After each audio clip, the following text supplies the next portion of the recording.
than just a driving school. We're your partner in achieving financial independence. Overcoming test anxiety? Struggling with self-doubt? We're here to help. Our expert instructors provide personalized support to guide you through the entire process. With flexible hours and online courses, we'll get you behind the wheel in as little as 3 months. It's time to turn your passion into a rewarding career. All-in CDO training, the future of commercial driving. He ain't never slumber, never put him to the test. He be reigning king forever, resurrected after death. All praise to God, brother, say it with your chest. Say it with your chest, all praise to the one. Yes, sir. All right, here we go. Test 1 2 1 2. HC Sports Live. How we doing? How we feeling? We in the building. You know how we do it. It is the 8th day of the month of October, and we are definitely in the building once again. My good buddy Rob Loigu in here. Go Bruins. Everything's good, bro. I'm just trying this Instagram live thing out and see if it works. You know, it's all good.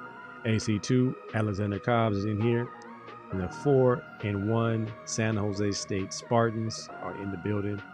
Watching from the gym, getting a late evening lift in with my roommates. Get it in, man. Shout out to the roommates. Who is it? Let's see if I can't guess. Some of the guys who might be putting in an extra lift. Roommate. Let's see. Is Rocket in that group? I know Rocket likes to get an extra workout in. Cade wants to get a workout in. Keep up the good work, fellas. Tonight's show, it's a little bit somber. The Dodgers lost again, and it doesn't look good for the blue. The boys in blue are down 2-1 to the San Diego Padres, and the Padres don't have a weakness in the lineup. I don't know what we're going to do. We got one more shot at it tomorrow night, and we'll see. I'm not sure who's on the mound. It's said to be determined, which means we're probably going to go best arm available and then by a committee, which also scares me because Dave Roberts pulls the trigger on his pitchers too soon. This analytics stuff will have a manager pull a pitcher out while he's dealing, striking guys out, and if his pitch count reaches maximum number, he pulls him out the game, when that might have been his personal record or PR for strikeouts or innings pitched, all in the name of saving someone's arm. Sometimes it drives me crazy, man. NCAA was upset week. Everybody got beat, and I have a theory to why that is happening. In the NFL, crazy news: the Jets fire Robert Saleh. Could Nick Siriani in Philadelphia be next? Our owners getting impatient. The championship matchup is set. The NBA preseason is underway. LeBron has shared the court with his son, which is historical. So he is literally making history. My Sixers are deep. I'm going to talk about their lineup, their roster. We have a chance in Philly to do something incredible. That's why I have my Sixers jersey on, as I'm pulling for my team since my Dodgers are tripping. My Tender Love report is aimed at the CIF. News from the CIF have my home team, my alma mater, reeling in that we've been denied once again. And my Sports Flix, Mr. McMahon.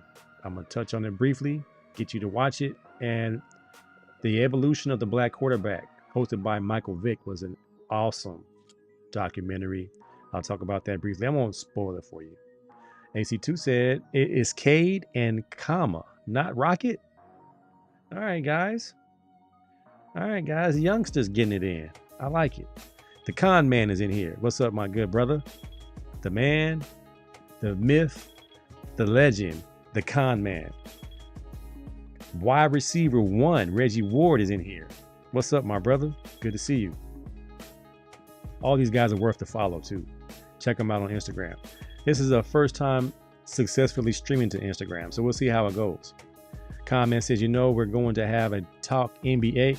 We're going to have to talk NBA. Yeah, when NBA gets here, we got to have the comment on, man. The comment is a well-versed basketball legend in the mean streets of every neighborhood in this country, as most hoopers have history at the Rucker, in Philly, in Jersey, in Venice Beach, in Santa Monica, different places around the country. My dad was once one of those playground legends where he would travel around trying to find a game. Him and Dennis Johnson, my godfather. Come on, man, that's a small fun fact for you. DJ of the Celtics, he and my dad were roommates at Harbor College and junior college in California. And they had different paths, as you can tell. DJ goes on to be a Hall of Fame point guard with the Boston Celtics. And my pops didn't get have the same fortune, but he still had a good time balling during his heyday. All right, so my Dodgers are down 2-1 in a game in which they had a chance. They're down 6-1, and then Teoscar Hernandez hits a grand slam, brings it back to the game, making it 5-6, where we could never score again. So as the billboard says, no easy wins, at least in the NL West, and it's not looking good because playing in San Diego is more than an ocean. 47,000 people on their feet, and everybody that comes to the plate has danger on their mind, and it's reminiscent to the 2017 Houston Astros when they were beating on trash cans. It feels like that. There is not an easy out in the lineup, so we're gonna have to have some good pitching, and we got to score at least 7 runs tomorrow night or it's over with. So Dodgers down 2-1. Mets 2-1 over my Phillies. Philadelphia Phillies have a daunting lineup as well, but today they went like 0 for 5. All the big bats went quiet. On the other side of the spectrum, we got the Tigers over and the Guardians tied 1-1, and the Yankees and the Kansas City Royals tied 1-1. So it's travel day for those guys. It's crazy, man. It's the best time of the year for baseball for me. I still have my baseball cards. I'm still a fan of the game. I still have aspirations to play some semi-pro baseball. It's an awesome game, and it's a thinking man's game. It's a skilled game. It's a little bit slow. That's kind of why I stopped playing. It's why my son stopped playing. It's a slower game, but when you grow up playing it, you never lose the love for it. Is this it for Dave Roberts if we don't find a way to win tomorrow night? That's the question. And as we saw today, switching gears to the NFL, you can get fired. I mean, even if you're doing well and you're well respected, you can get fired. So looking at what happened today in the NFL, and of course people have their theories. People have their they might think they know why something happened, but you can't really tell because you'll never get the truth. The owner says it was his decision alone, but we all know who the coach killer is, and that's Aaron Rodgers. He didn't buy what Robert Saleh was selling, even though Robert Saleh does not call offensive plays, and where the Jets defense is still one of the best defenses in the NFL. I have them on my fantasy team, one of my fantasy teams. I go 1 for 4 last week, of course. Had some of my best production days and still lost 3 out of 4. But I have the Jets defense, which always scores pretty well. So it's not the defense, it's the offense. And who's the offensive pioneer? It's Aaron Rodgers, and he is the catalyst. He's the one that makes that ship go. But he did not get along very well with Robert Saleh.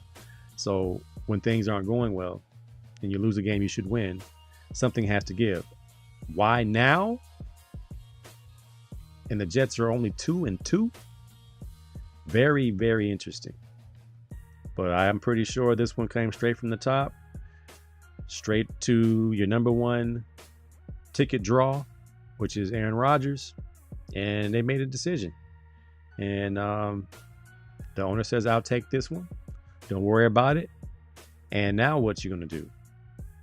And the interim coach, I believe, is the offensive coordinator. So it's not going to get any better. You didn't get better by doing this when you did it. Now, if they can turn it around, which will probably be, 50-50 chance they get it turned around. But Robert Saleh got a phone call from Kyle Shanahan today, because he used to be the DC in San Francisco very successfully. So he'll find a job. He's not tripping off that. He'll be just fine. He'll be just fine. Comment said, yeah, DJ and I were good friends, and here something you may not know. DJ's brother had the highest recorded vertical of all time. Higher than all the guys we've heard. All them guys, the GOAT, Earl the GOAT, Man the GOAT, and Stevie Thompson, all them guys that had 45 and 48 inch verts. That's wild, man.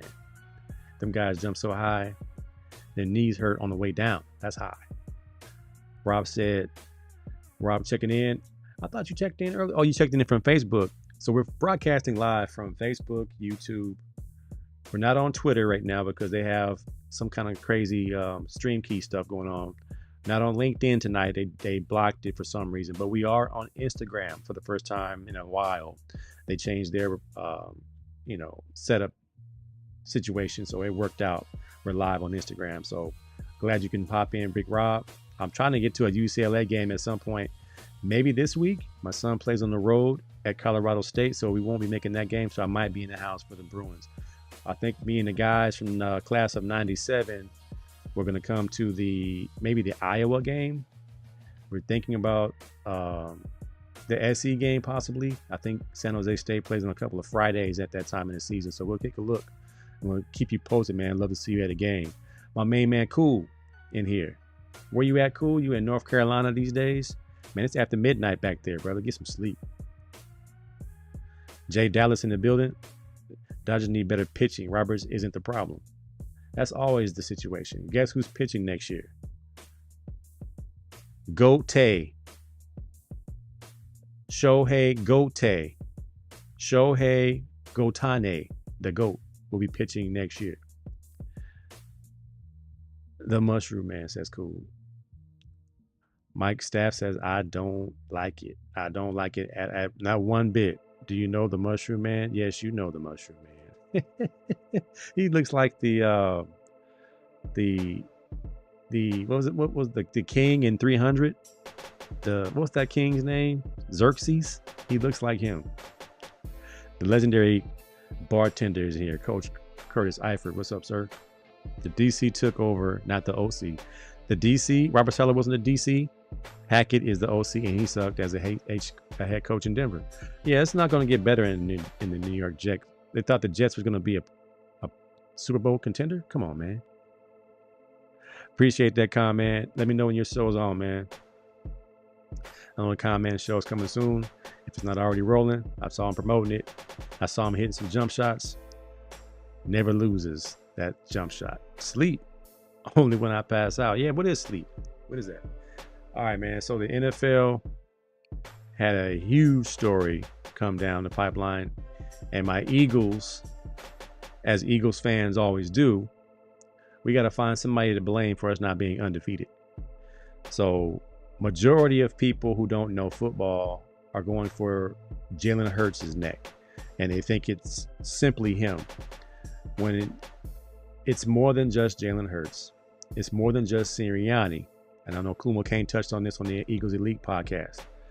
It's a mixture of things. Of course, when your number one and number two receivers aren't playing and Lane Johnson's not playing, you're handicapped. Now, why is Jalen Hurts holding the ball as long as he is? That is on him. Somebody said something about mechanics. Come on, man. If you watch football, you know the man has perfect mechanics. He's a well-trained quarterback. He has all the intangibles. He's just holding on to the football too long. He's not making good decisions with the football. So those things can be fixed. the turnovers he does have are all decision-making turnovers. If you hold the ball for 3 seconds, you're asking to get stripped. If you hold the ball for 3 seconds and throw against the field, you're asking to be picked. So those things can be cleaned up. Kellen Moore needs to call plays that allow for guys to run to an open spot, and Jalen Hurts can lead them to a spot. Jalen Hurts' strong point is not threading the needle, especially without Devontae Smith and A.J. Brown. So I think we'll be fine. The bye week came at a great time, but Siriani is on the radar to be fired. If we don't go 10-8, if we don't go 12-6, being 2-2, we have to turn this thing around. And I think our schedule gets a little bit easier along the way, even though the Washington Commanders are no longer an easy win. We definitely have to change up the message. So Nick Siriani, talk to your defensive coordinator, get it tighter up front. We should not be playing 12 yards off the ball. I know Vick Bangios from the old school, but put that defensive back, Quinyon Mitchell, in press technique when it's 3rd and 5. Make him throw the fade route. This is the NFL, not Pee Wee. We should not be in cover 3 all night long. It's too easy to pick apart. It is too easy to pick apart. Happy boy Laura here. What's going on in Cleveland with Watson? Well, I haven't heard the details and I haven't read anything, but I'm pretty sure we all know what's happening with Deshaun Watson. He has not been the same since his routine has been changed. And since the spotlight has been on him, he has not played the same since Houston. He has been terrible in Cleveland in all the different cases. I think they settled out of court this week on his last case he caught. So I feel for the guy, but he needs a new team. He needs to be, I know he had that humongous contract, but it's backfired badly. And anybody that put in there is going to do well. He's just right now playing. His head is too clouded. He got too much going on. And I hate to say it, he probably needs to go back to his other routine. His freaky sneaky. That might have been what his body was programmed to all through Clemson, all through his time in Houston, because something is different and we know what's different. Similar to Tiger Woods. Tiger Woods didn't, mess around anymore, and then he can't play golf anymore. The chain in the nose is wild. The Robert Saleh, King Xerxes. Jay Dallas said the Eagles just cut their linebacker White. I don't think White ever got right, if that makes sense. The injury he had and whatever else was going on, he just never got to be himself. And at that age, that's crazy. He's a kid. Really 26 years old? Something ain't right. And something's not being reported. So either we got somebody else we're going to pick up, or it just wasn't working out. He hasn't even played yet. Nick Tight Pants needs to let Moore run the offense and sit down. So if that's the case, if Nick's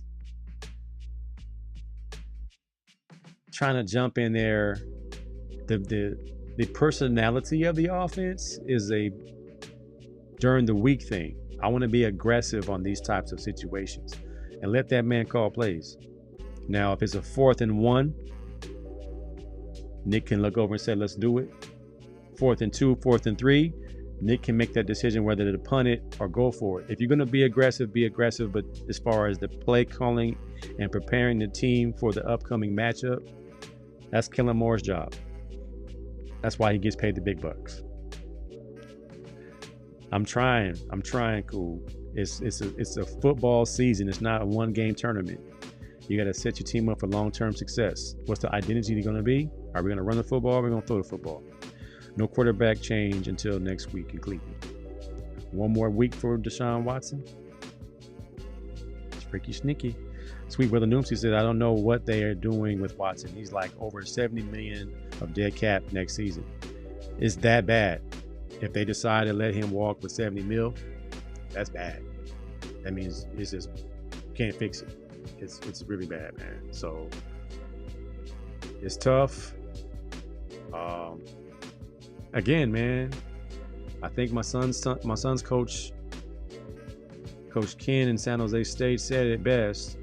It's hard to win a football game, no matter who's playing.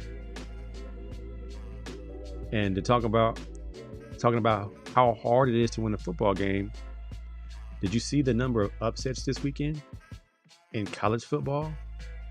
It was unreal, man. Everybody got beat. And those who didn't get beat, count your blessings, because it was upset weekend. I'm only focused on one. Bama losing to Vandy. Right after Nick Saban said the only easy win in the SEC is Vandy. So it's poetic justice that Vandy got the dub versus number one in the country, Alabama. My concern with all the upsets, or my thought when I saw all the upsets, the teams that got beat, and we almost saw Miami get beat versus Cal, and you look at the teams that win, they're not big NIL teams. They're not big transfer teams. So the common denominator this weekend were the teams that had the money got beat or close to it. So there is some validity in building your team. Vanderbilt is known as the smart guys in the SEC. And these smart guys don't go to the NFL unless they played 4 or 5 years and they become a pretty good pro prospect. But typically, Vanderbilt Commodores players don't go to the NFL, but they play 3, 4, 5 years together. And we see this in March Madness in basketball. The team that has the squad that has been together for 3 years fare a lot better than the Kentuckys who have had a one and done culture. There's no team on a team full of NIL kids. And the video that is circulating is the video of Malachi Moore. A lot going on here, so let's explain what's happening. Number 13 right here is Malachi Moore. Number 18 is Malachi Moore who's being subbed in for Malachi Moore. lost his mind at the end of the game. Having a full-on fit. He wouldn't leave the field. 5th year senior who could have went pro, but he stayed around to help Nick Saban and the Alabama Crimson Tide transition. Of course, Monday, he's apologizing and taking accountability for his emotional outburst at the end of the game versus Vanderbilt. He kicked the football once the referees placed it on the ground. He throws his mouthpiece. He tells the coach, F you, and tells his backup to go back to the sideline. He's going crazy. He's going ham. So he's received plenty of backlash from media, former players, and even his teammates. He was seen shoving the Vanderbilt quarterback Diego Pavilla's head to the ground following a first down that iced the game. Pavilla, a former, I believe he's a San Jose State Spartan back in the day, transfers to Vanderbilt and got the biggest win of his life. He iced, and then he threw his mouthpiece, refused to be subbed out by DC Kane Womack, and then received an unsportsmanlike conduct penalty for kicking the football after this official placed it. And then our buddy who posted the video asked all of us coaches and dads, what are our thoughts? All right, so as a coach, as a sports dad, if I saw a kid lose it like that, and I know he's an emotional kid, you got to know who you're dealing with. You got to know you got to know your players. When we were at Long Beach Poly, we had a lot of kids like this, and somebody commented saying this is the actions of a young man who was raised by his mom, because that was some feminine energy.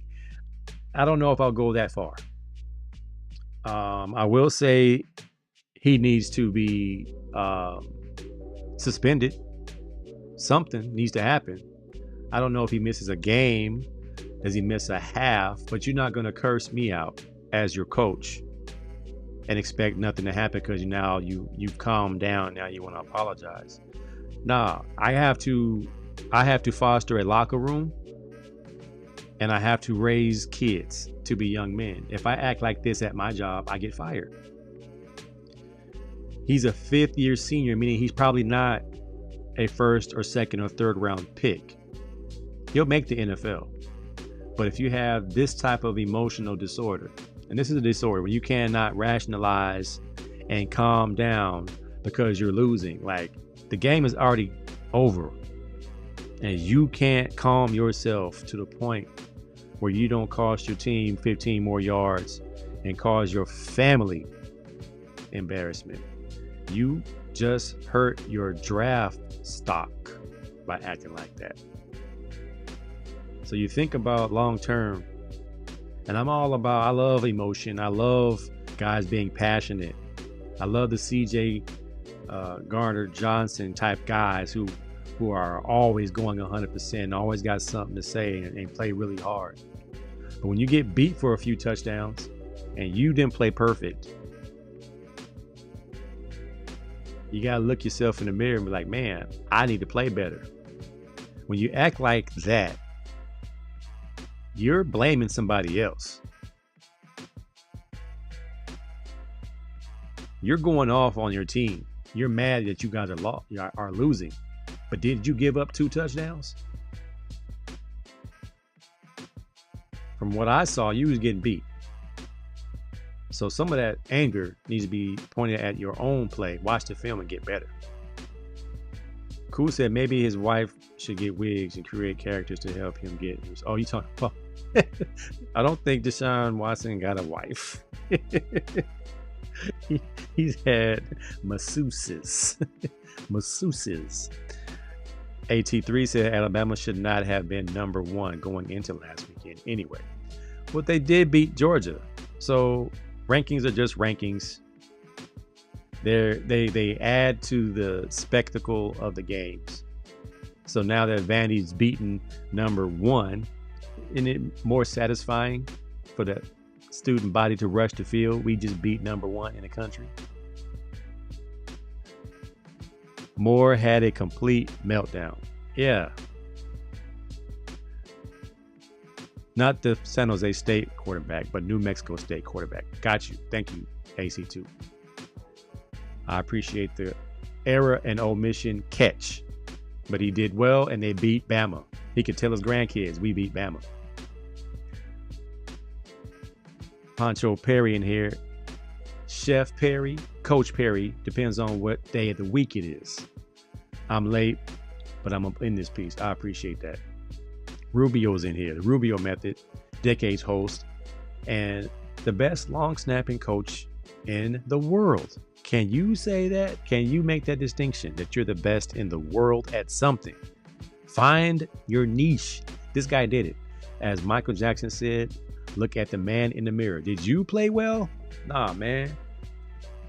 That's why his teammates were like, bro, you need to take a chill because you was out here getting burnt. So what should his punishment be? So Coach DeBoer is new. He's brand new. This would not have happened under Nick Saban. That's what I know for sure. Nick Saban is Darth Vader, and everybody on that team is just a stormtrooper, including a 5th-year senior who's getting beat. The play callers are in here. Meant to say wifey, but he got a long-term girlfriend. Wifey, girlfriend, it's all good. OG, triple OG, Rodney Sauce in here. Greetings, OG. I had some referee questions I needed to ask you, but they kind of blew my mind. They left my mind at the moment. My memory is not letting me remember the referee questions I had. Oh, yeah, I wanted to ask Rodney Sauce. On 3rd down, the offense runs the football for a 1st down, and it's a holding call. Why is the ball not marked 10 yards back from the 1st line of scrimmage? Why is the ball placed back at the same line of scrimmage and replay the down? Because it happened to my son's team. Quarterback from Nevada ran for a 1st down, but the right tackle was holding. They put the ball right back where it was. They did 3rd and 2 again. And I thought that was odd. So I'm wondering if that is normal or is there a special occasion that happens? So yeah, the Bama DB Malachi Moore lost his ever-loving mind, and he would need to sit down for me. You're not going to do a public display of tantrum on me. I'm trying to raise young men, not little boys playing football. So the apology is great, but you're going to be running after practice. You're going to be doing something, and you're going to sit the first series something. You sitting something. It's going to be a public display of get back some kind of way. We lost anyway, and you was getting burnt, so it ain't like you the best player on the defense. So you're going to get some humble pie some kind of way. AT3 said, ask him why the Miami defender didn't get called for targeting. Oh, man, that was blatant. He launched crown of his head into the chin strap and shoulder pads of a ball carrier that was not defenseless, but it was clearly a spear, an old school spear, which would have ended the game. Cal's quarterback would have been in a position, if you gained 15 yards and an automatic first down, they could have ran the clock out. Miami had no chance to come back. But for some reason, I think AT3 said it was a cowardly call. But they were in Cal Berkeley. I'm not sure why they were afraid to make that call. Friday Saw says, holding behind the line goes 10 yards from the previous spot. Hold past the line goes 10 yards from the spot of the hold. Okay, so it was a running. Was it a running play or was it a quarterback scramble? I think it was a design quarterback run. So the hold took place right around the line of scrimmage. So no 10 yards were walked off unless you're going to call the yards he gained and they're walking back 10 yards from the yards he gained. Whatever happened, we were all confused in the audience. So, Rodney Saw said no targeting on that play because he was a runner and wasn't defenseless. So you can spear a ball carrier. Because I saw the defensive back from San Jose State. He played corner. The running back had the ball. The running back hits the hole, and the cornerback meets him in the hole head first. Regular routine tackle. 2 plays later, well, after a timeout, they determined that he was targeting, and it wasn't even called on the field. It was called after the timeout, after the replay. So somehow somebody said, hey, number 6 from San Jose State led with his head. And they threw my man out the game. And I was kind of like, wow, that wasn't even like a hard one. It was just a regular tackle. But since he led with his head, they made him an example out of him and threw him out. So I was like, wow, I don't know what targeting is now. AT3 says it doesn't matter. Well, Rod is a professional ref, so they have meetings and they have protocols. If they say if the ball carrier is not defenseless, you can hit him any way you want, then let the good times roll. Interesting. The W, we got a championship matchup. We got the Lynx versus the Liberty. LL, Lynx, Liberty championship. Should be a good one. The Lynx are prime this year. So are the Liberty. The Liberty putting out the aces and the MVP, Asia Wilson. We had to talk down our man, Kriston Johnson, saying, hey, the MVP, first time ever it got put out. I know the Asia Wilson hate train is still growing because the Caitlin Clark fan train is still growing. Nah, bro. The Liberty are just that good this year. Let's give them their props. Let's not take away from what they've done.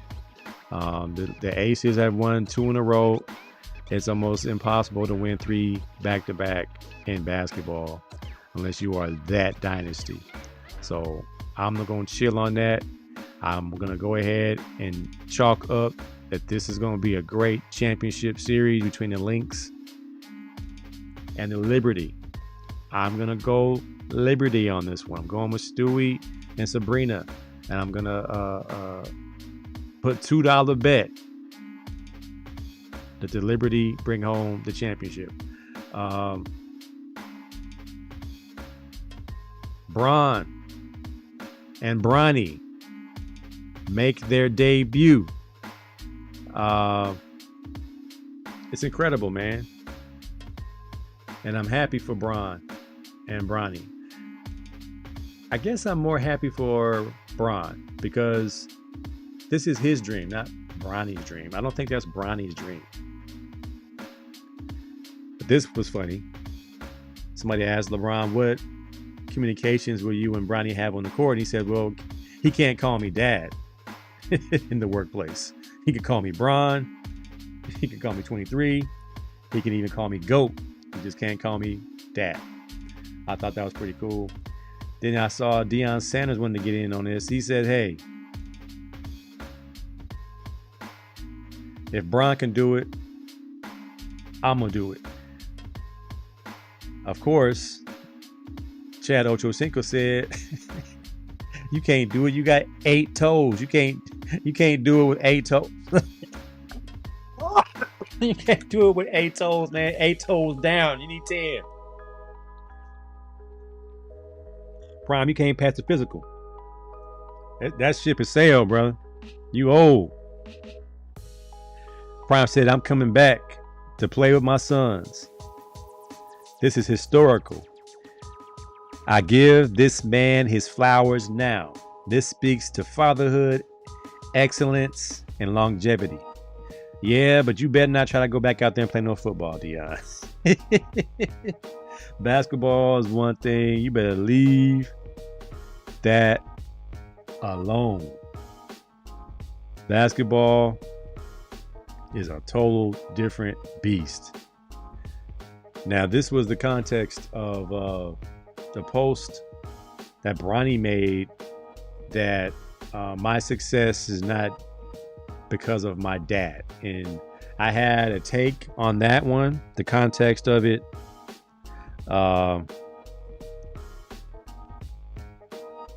LeBron Jr. saying my success is not predicated on my dad's legacy or whatever he was trying to say.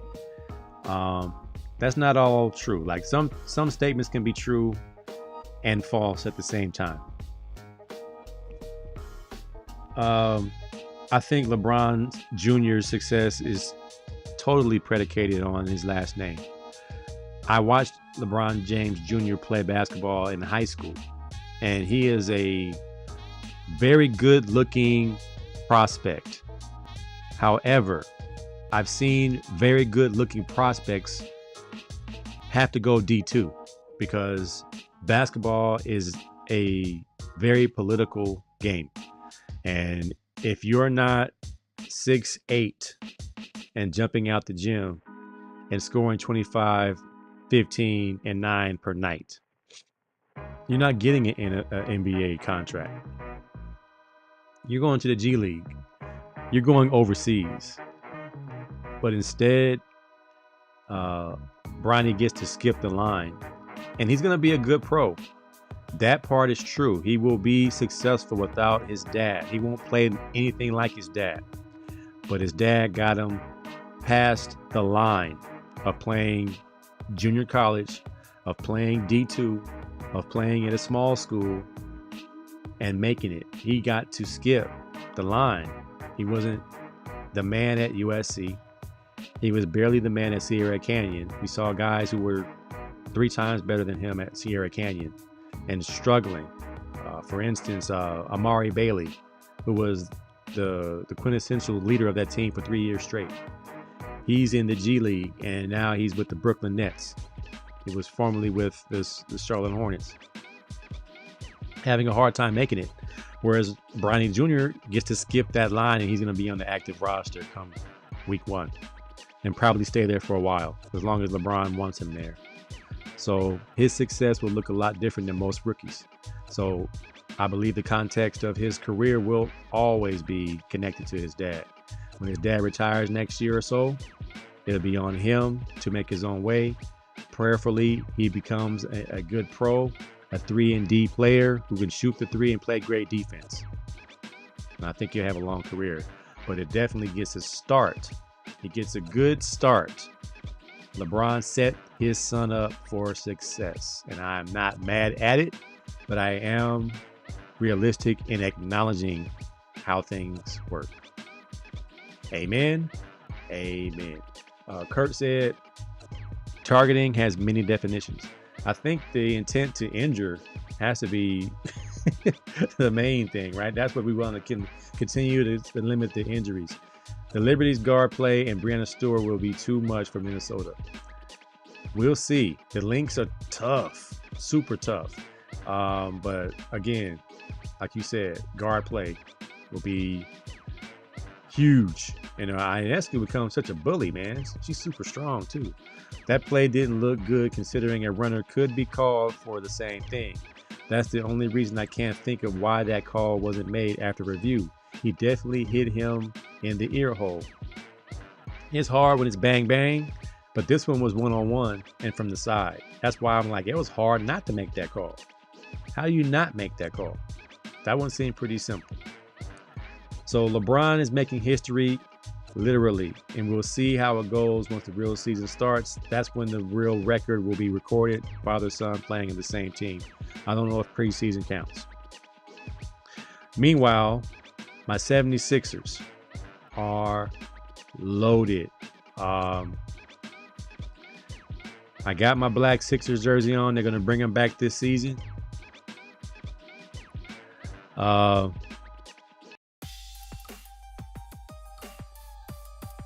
Did PG-13 make us better? I think PG-13 made us more skilled. I spoke about this on the Time Is Now podcast last week with Sweet Brother Noomsy and Tony. I'm excited about the regular season. We're going to be very good. But playoffs. Now, who are my playoff dogs in this picture? I mean, we're loaded, man. We even got the dude from France. It's Kyle Lowry is our most experienced player. He too is out of Villanova. Isaiah Mobley, very good player. Not the better of the two Mobley brothers, but solid. Jordan Tucker, rookie out of Duke. And Butler. Lester, how do you say his name? 2-year player from Memphis. You guys can mispronounce his name. I'm not going to do it. Judah Mintz, Max Fiedler, Gershon Yabusele is going to be a difference maker. We needed a bully. We got us a bully. The bully who dunked on Bron. Reggie Jackson is a bucket getter in the fourth quarter. I love that pickup. Adem Bona from UCLA. I love that pickup. He's a future bully. We need bullies around Embiid. Jeff Doughton, KJ Martin, 4th year, ready to come into his own. Of course, Joel Embiid, MVP perennial candidate. Eric Gordon, OG, 16th year out of Indiana, can shoot that thing when he's on. Caleb Martin, the last 4 years with the Miami Heat, is a proven veteran who is very, very reliable. I love that pickup. Paul George is Paul George. We know he can go. 14th year, smooth as silk. Has yet to have that playoff breakout performance. That's my only concern about Paul George is the playoffs. Andre Drummond is trending because he said he's the best rebounder in the history of the game. I beg to differ. You got people like Wilt Chamberlain. You got people like Dennis Rodman, who were masters of the craft, in addition to being teammates who brought championships. Kelly Oubre Jr. in his 9th season is a bona fide baller. Tyrese Maxey is the face of the franchise. The future is super bright for Tyrese Maxey. They gave him his own museum in Philadelphia. Justin Edwards, Jared McCain will be one of the Rookie of the Year candidates. The kid has no fear. Yes, he's funny style. He paints his fingernails. He does TikTok dances. He does fruity dances. But the boy can flat out play. He's built like a tank. He's not afraid of the moment. He's a big shot maker. I love the Jared McCain pickup. And Ricky Council will be also very valuable to this team out of Wichita State and Arkansas. Very good in the preseason. Very good in the summer league. He will be a contributor. We are loaded, man. We are the only team, I believe, that can face the Celtics with this depth. And if we have a very healthy Embiid, like I said, very healthy, not banged up at all, very healthy Embiid, we have a chance to make some noise in the Eastern Conference Finals. And making it to the championship is all you need to do to have a puncher's chance of winning the championship. So I'm loving my squad. We loaded. Can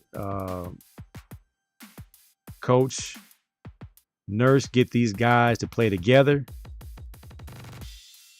It's not easy. But on paper, we got us a squad. The Sixers need to bring back their mascot, Hip Hop. Is that the missing piece? That might be it. If John Barry and Kobe Carl were put on active rosters, no reason Bronny shouldn't. Brent Barry was the only good one out of the three, but all the Barrys had runs in the league. So all the Barrys and Kobe Carl, all the kids, but their dad wasn't the GOAT. And didn't orchestrate him being signed by your team. It just feels a little bit different. I read about the Barry brothers, Rod. Yeah, the Barry brothers, dunk contest, popularity, they're pros. They just weren't great. All right, man, my tender love report. Let's strike it up. I'm a Long Beach Poly Jackrabbit. And when I see discrimination, inconsistency across the board by CIF, the California Interscholastic Federation has denied eligibility for poly transfer quarterback UCLA commit Madden Ayama Leva, younger brother to Nico. Shout out to Pops. Papa Ayama Lavia. I know I'm messing the name up, but they know what I'm talking about. Much love, much respect. Of all the transfers, of all the movement, of all the allegations, all the things that private schools get away with, all the blocking of my son being enrolled at Long Beach Poly out of middle school, but he's allowed to go to Lakewood or Browning or Milliken. A kid who was a Long Beach kid, whose big brother was at Poly when transferred to Warren, wants to come home. In a culture of transferring, a culture of going to the best place for the kid. Why are we so hung up on being selective and subjective on when they want to enforce rules of who can transfer, who can't transfer, who can play right away, who can't play right away? It's not consistent to me. And it seems like there are people in places, in high places, that don't want the Jackrabbits to be successful. So now you have a high school kid who can't play high school football anymore because you have determined it to be denied. The first time I've heard of a kid being denied in 10 years who's enrolled in school after the wait period, the 5-game wait period is over for those who have transferred in. He came in a little bit later. I understand that. But with the number of games remaining, if Poly wins the Moore League, they can make some noise in the playoffs and have some success. We're talking about the lives of kids, not the egos of adults. So whoever's making these decisions, just make it transparent, make it equal, make it fair across the board. When we see transfers going to Bosco and Mater Dei, Servite and Orange Lutheran and J. Sarah, no penalty, just straight ahead. Say you change your address, no one's going to come to your house and check to see if you live there. No one's going to do a home visit because home visits are orchestrated by the school. So somebody's saying something and somebody is blocking Poly from being the school that has created, who had 6 players play this week in the NFL? The Jackrabbits did. Who played last night? Juju. Who played on? We had a kid from Harvard, Champlin, playing for the Pittsburgh Steelers Sunday night against the Cowboys. AT3 said it's ridiculous what the CAF does. It reminds me of when Sharif Montoya got suspended for playing a kid who transferred from Oregon to Long Beach and never got cleared to play. Why can Mater Dei and Bosco do whatever they want to do? You know why. Deep pockets rule the world. And it's very evident, and it's not cool, man. It's not cool. All right. They have ruined sports for public schools. I've been saying this for years, that the public school coaches need to show up to the meetings unified and fight to get equality. I think it's the districts too, not just the sports coaches. The districts have to understand that certain sports and certain schools are the mainstay, the draw of that district. Long Beach Unified School District dropped the ball when they started to do open enrollment and then started being selective on who could transfer where. Football kids want to go to Long Beach Poly. Baseball kids want to go to Lakewood and Milliken. Soccer kids want to go to Long Beach Wilson. Water polo kids want to go to Long Beach Wilson. Like, these powerhouse programs were powerhouses because student athletes were able to go and be a part of that program. When you started busing my friends away from our school in 1990, when our Eastside Long Beach kids were all spread out across the district, you started chipping away at our powerhouse, the team that created the most NFL players in any public high school in America. And of course, you raise the abilities of the other schools in the Moore League, which is cool, which is cute. But long term, you see what you get. You don't even have a Division I team anymore. We're getting beat at SoFi Stadium by Mission Viejo. So things have gotten out of hand, and this is what we get, man. I'm thankful for St. Anthony's in Long Beach, so my son could still play football and basketball in Long Beach when we were denied entry into Long Beach Poly. Just like young Madden last week, where he couldn't even get cleared to play. They treat high school students like they do college.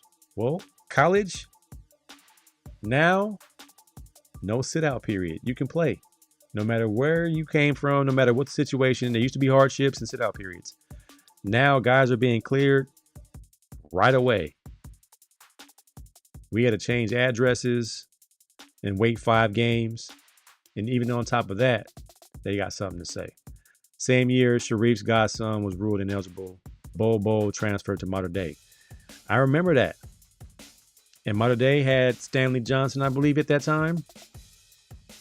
And we had Sharif's nephew, and he put him in the game. And that was the last time my classmate Sharif Montoya coached, because he made a statement that CIF is full of it, and they need to be more fair across the board. Shout out to Reef. This made my Tender Love report. What's going on?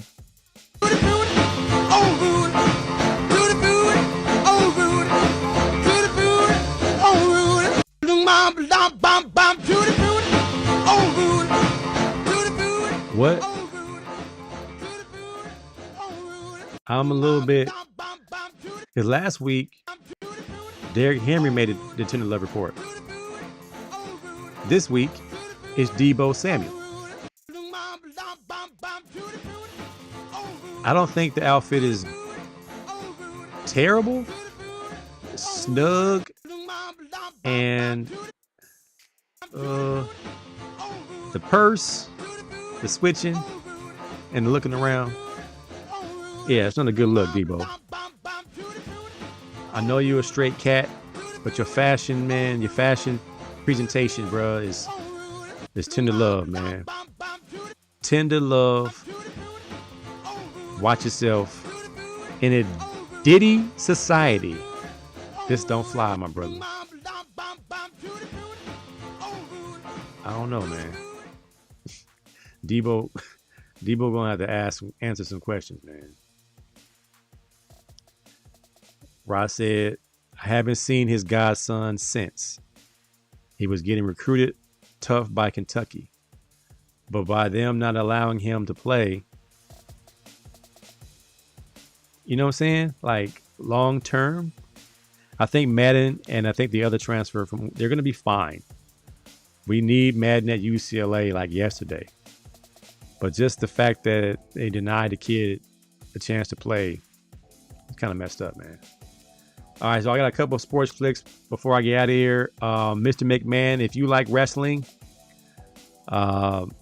McMahon was definitely a must watch. This man is diabolical, man. And again, I don't do politics on my show, but his connection with Donald Trump is kind of eerie. And I know I got some Trump supporters on my show.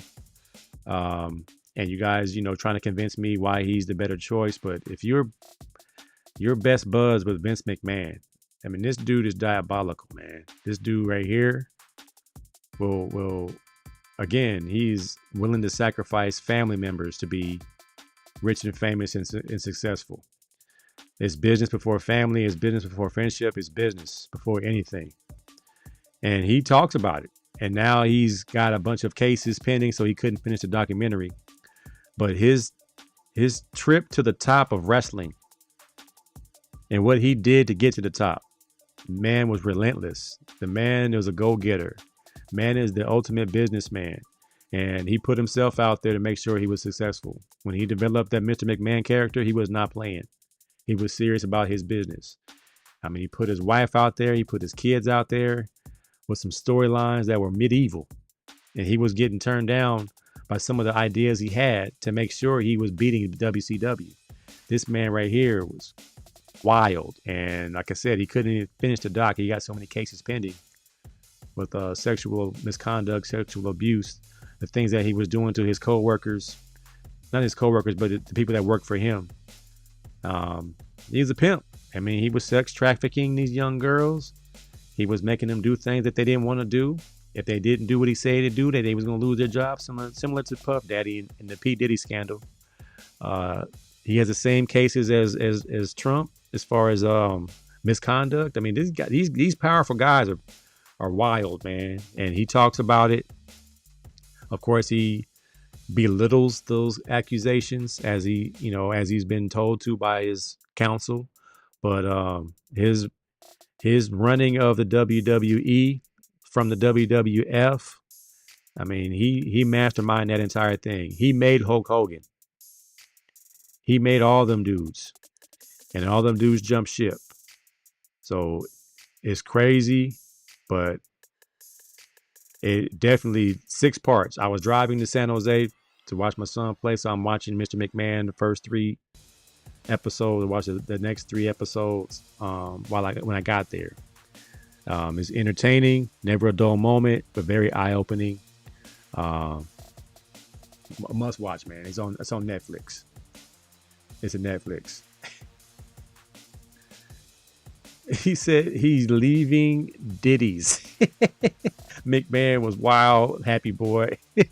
I was like, I don't even know if Trump wants to be connected to him. Because he makes Trump look like a schoolboy. This dude was wild, man. Dr. Smith, got to check that out. Still tripping on how him on that Montreal screw job. Oh, man. The Montreal screw job, bro. He talks about it in depth, takes it on the chin like a champ. And Bret Hart said, hey, I had to give it to him, man. You screw me, I'm going to screw you. And so Bret Hart gave him that work. Which streaming platform? It is on Netflix. It's on Netflix. I also checked out the Michael Vick documentary on the evolution of the black quarterback. Very good, very in-depth. Interviews all your favorite black quarterbacks that are still with us, and talks about, that stigma they've had to overcome. And I think one of the most powerful lines in the program was, the color line, breaking the color line.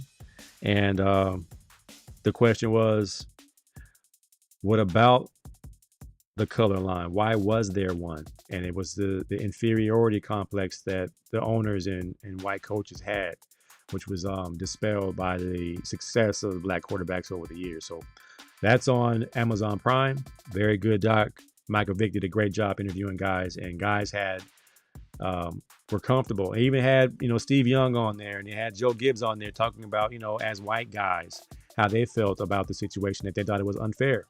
These guys totally can think. These guys can totally lead. These guys could be great quarterbacks, and as history has proven, it is such. As we've seen last couple years, the first quarterbacks off the board have been African American. So hopefully the black quarterback name can be erased from history, and they can just be known as quarterbacks. But we'll see. We know how America rolls. We love race. Racism is alive and well in this country, so you have to kind of acknowledge that. That's what it is. I saw a friend of mine's son who was Latino. His name's Hernandez. He was not being recruited as a quarterback because his last name was Hernandez. So he had to fight the same type of stigma that a quarterback last name Hightower or what's a really, really black name, Washington or Johnson or Jackson and stuff like that. That's what it is, man. You don't always want to pull the race card, but you have to because it's where we live. That's what it is. Good, bad, or indifferent. It is what it is, man. All right, man. I have some unk seasons, but I got to get out of here, man. My time is up. I got to go get my daughter something to eat. Let me see if I got one unk season to go. Do I have one unk season? Here we go, one. I got a white unk. Giving that work to a young man who think it wasn't about that life. Oklahoma style. Unk season, baby. It is unk season. Get your butt off the ground. Oklahoma spear. Good job, unk. These youngsters going to learn today. All right, man. That's my time. AC Sports Live. I'll holler at y'all next time. Appreciate y'all for turning in on Instagram, YouTube, and Facebook. LinkedIn, Twitter. We'll get you hooked up next time. And Twitch as well. All right, man. I'll holler at y'all next time. Peace and blessings. I'm out.